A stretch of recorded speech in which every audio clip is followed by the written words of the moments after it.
Hi, I'm Dr. Mark Holacek, philosopher, historian, and Thomas Jefferson scholar. And today I address the topic of why scholars so much love to hate Thomas Jefferson. In 2012, Henry Winsek came out with his book, Master of the Mountain, and in it he depicted Jefferson as a greedy, racist slave owner. The book sold well, but was given an ambivalent reception. The general public seemed to like it. Scholars hated it. So given that the ice-cold reception by scholars, I asked the question, why are the jackals feasting on the carcass of Thomas Jefferson, turning away from the carcass and toward another jackal? Why are the Jefferson scholars who bash Jefferson bashing Henry Winsek? Isn't the carcass of Jefferson, a large man, even in the eyes of most bashers, large enough for another jackal? Some instances of the ice-cold reception among Jefferson scholars. Annette Gordon Reed lambasted Winsek, whose motive, she asserted, was unadulterated hatred. Henry Winsek is not at all conflicted. He loathes Thomas Jefferson. His attempted takedown of the man, the third president, appears as a demonic figure warped one summer day by a sudden discovery that being a slave owner could pay. She continues. The book's tone and presentation betray a journalistic obsession with getting the scoop. Getting the scoop can be the life's blood of journalism. It doesn't work so well for writing history, which is not always or almost ever really about discovering things previously unknown. This sensibility leads Winsek astray in a number of ways. To begin with, it compels him to write as if he had discovered and was writing about things that had not been discovered and written about before. In truth, all of the important stories in this book have been told by others. In short, Gordon Reed accuses Winsek of being a recycler of stories. Now, that's in some measure, she thinks, pardonable because all historians recycle stories. But she adds, Winsek rarely adds insights to these recycled stories, and when he offers interpretations, they're usually wrong-headed. Jan Ellen Lewis is even more severe. She writes, it's hard to know what to make of this train wreck of a book. Much of what Winsek presents as new information has already been published in the groundbreaking work of Annette Gordon Reed, Lucia Stanton, and others, while the most headline-grabbing charges crumble under close scrutiny. She continues, perhaps Winsek is so blinded by his loathing of Thomas Jefferson that he cannot see what is right in front of his eyes. Follow ones that make you cry instead of guffaw. Now, for an independent scholar to generate so much animosity for expressing sentiments that have been expressed equally by others, i.e. Jefferson's hypocrisy, his racism, his opportunism, his greed, his self-preoccupation, that's astonishing. Why aren't they embracing Winsek as one of their own instead of distancing themselves from him? Why have they turned on him? Jennifer Schissler, in a piece on the reception of Winsek's books, notes, if there's mud flying, Mr. Winsek set it off by writing a sensationalist book that repackages the work of scholars who have spent decades fighting for a full acknowledgement of Jefferson's entanglement with slavery, only to be painted now as apologists for the man. She quotes Jefferson basher Paul Finkelman. I think Thomas Jefferson is one of the most deeply creepy people in American history.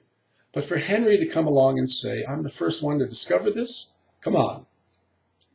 Schissler writes of the disagreements between Winsek and Gordon Reed. I quote, since his book was published, Mr. Winsek has been more direct in his claims, asserting that his work systematically demolishes Gordon Reed's portrayal of Jefferson as a kindly master to black slaves. But Ms. Gordon Reed, for her part, scoffs at the idea, noting that her books discuss many of the same instances of cruelty at Monticello that Mr. Winsek cites. That was Jefferson's image of himself as a benevolent slaveholder, she said. My work shows that's impossible. And so, Gordon Reed, too, thinks of Jefferson as a greedy, racist slave owner. What's new there? So, I again ask the questions, why are the jackals feasting on the carcass of Thomas Jefferson, turning away from the carcass and towards another jackal? Do not Gordon Reed and Finkelman, noted Jefferson haters, hate Jefferson as much as Winsec? Now first, Winsec is an independent scholar and he's not a member of the in-crowd of revisionists. In other words, Stanton, Lewis, Gordon Reed, Andrew Burstein, Neiman, and of course Peter Onum have set the tone for knocking off Jefferson from his pedestal. When it comes to the in-crowd of the avowed Thomas Jefferson-Hemings affair, it's an unwritten and inviolable rule that scholars refer to Gordon Reed and only Gordon Reed as having the final word. Winsec has violated that sacred rule. Consider Lewis's comment. What is worse, Gordon Reed is not even listed in his index, and it's a safe bet that the omission by Winsec is intentional.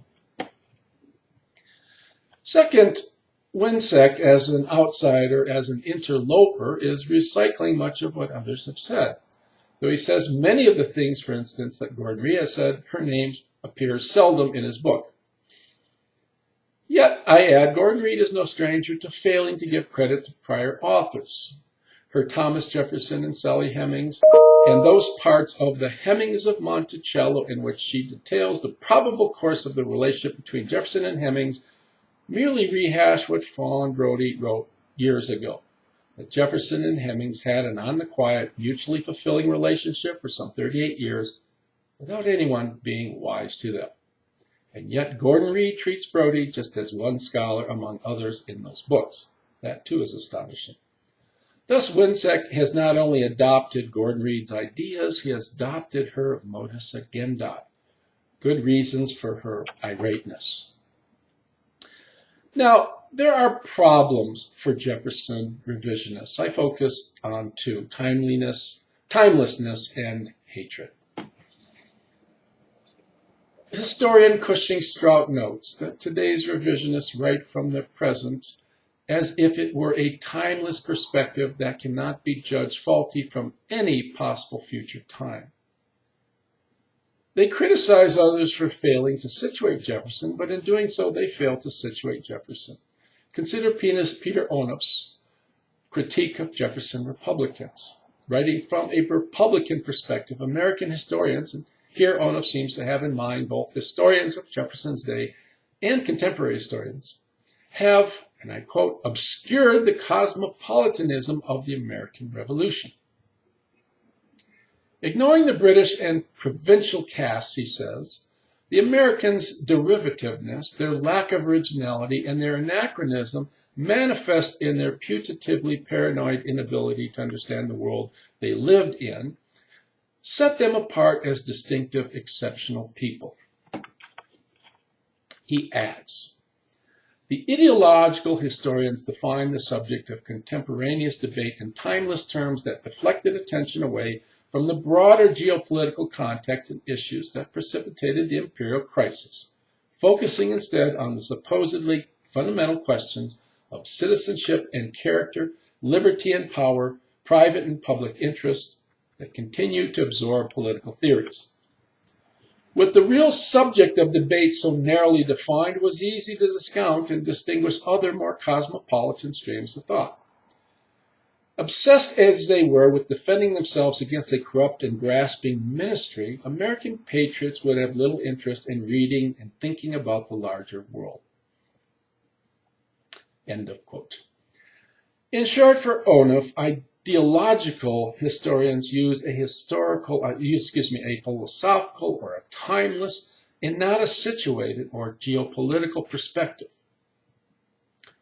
Yet I add, and I think the criticism is telling, isn't Onuf's own critique situated, and if so, does it not lose much of its bite, so to speak? What Onuf overpasses is that ideologues such as Jefferson came to grips with republicanism, at least initially, by negation. As historian Norman Risjord writes, it was in this crucible of negativism that the basic tenets of Jeffersonian democracy were forged: opposition to armies, navies, taxes, and every other form of centralized power. I add that for Jefferson, definition by negation occurs in letters to Edward Carrington on January 16 and James Madison on January 30 of 1787. In each letter, he writes of three sorts of societies. There is society without government, society with a superabundancy of government, and society where government represents the will of the people, which Jefferson, I think, takes as a mean between the others. Republicanism for Jefferson flees from each of these two extremes. It's not without its problem, and the main problem for Jefferson is republicanism invites turbulence.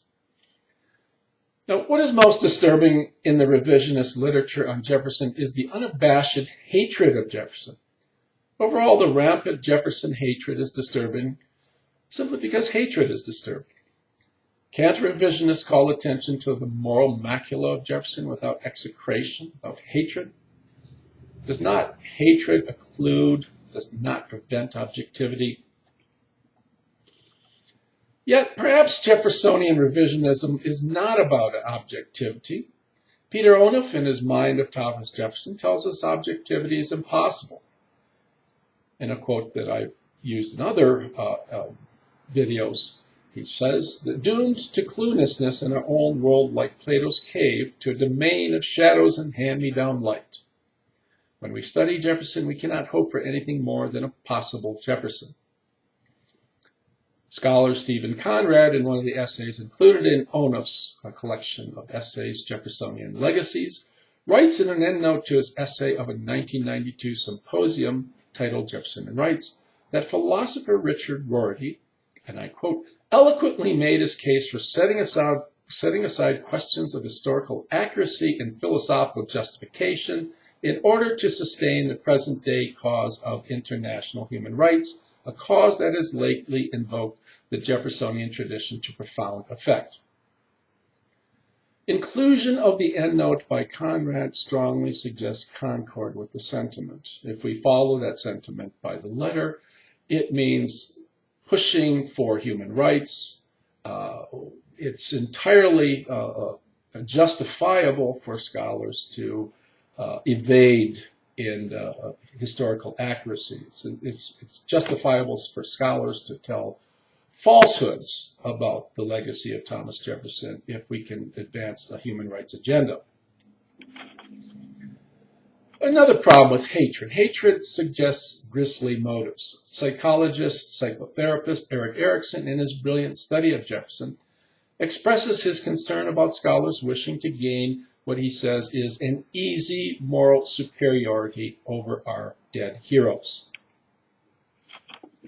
I quote, "The worst in us is intimately related to the best and the most atavistic to the renewal of mankind's search for a more universal identity. And even as we find what we would nowadays call a rationalized racism in the world image of Jefferson's time, and a practical as well as an intellectual racism in his own writings, it is more important to gain powerful insight into our common evolutionary and developmental corruptibility than an easy moral superiority over our dead heroes.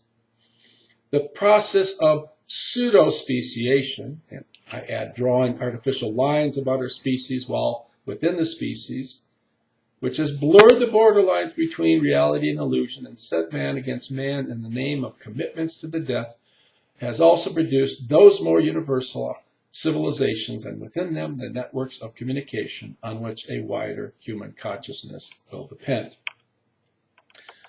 Those sentiments of Erikson are handsomely expressed, and they invite critics of Jefferson to search inward, toward their own dark motives for adopting a stance of moral superiority, toward their own hatred, toward perhaps their own racism, not Jefferson's. Paying attention to great men is not popular in the historical profession nowadays for political reasons, and Jefferson, as a liberal hero, has taken shots from both radical and conservative ends of the political spectrum, writes Strout. There will be consequences. I quote again, "What seems most absent from this revisionism is even a modicum of piety for past greatness, and the absence of both piety and greatness from our political culture makes for a deafening historical silence. Now, what Strout is suggesting, when we lose our understanding of great men and great women, we write dead history. Thus, we can now grasp the disquiet caused by Winsec's book. It is the disquiet caused when a jackal who is outside of the pack that feeds on the carcass wants to join in the feasting. The interloper is unwanted because he was not part of the kill and he is not part of the pack. Leaders of the pack, like Onuf and Gordon Reed, have the inalienable right to assert, "I hated Jefferson first." Yet in agreement with Strout, Jefferson, in spite of his foibles, was a great man, was a man of Brobdingnagian proportions. The little jackals, when they are overfilled with feasting on the enormous body, will have left the body for future generations as if it has been unmolested. The great body of the great man will remain, but the jackals of tomorrow will know nothing of the jackals of today. Thank you. If you're interested in learning more on Thomas Jefferson, please go to my website, www.thomasjeffersonsage.com, and there you'll find a large number of essays of all sorts on Jefferson's political philosophy, on ethics and religion, on education, on his cosmology, book reviews, and so forth. And I think you'll find the website an entertaining, educative experience. Thank you.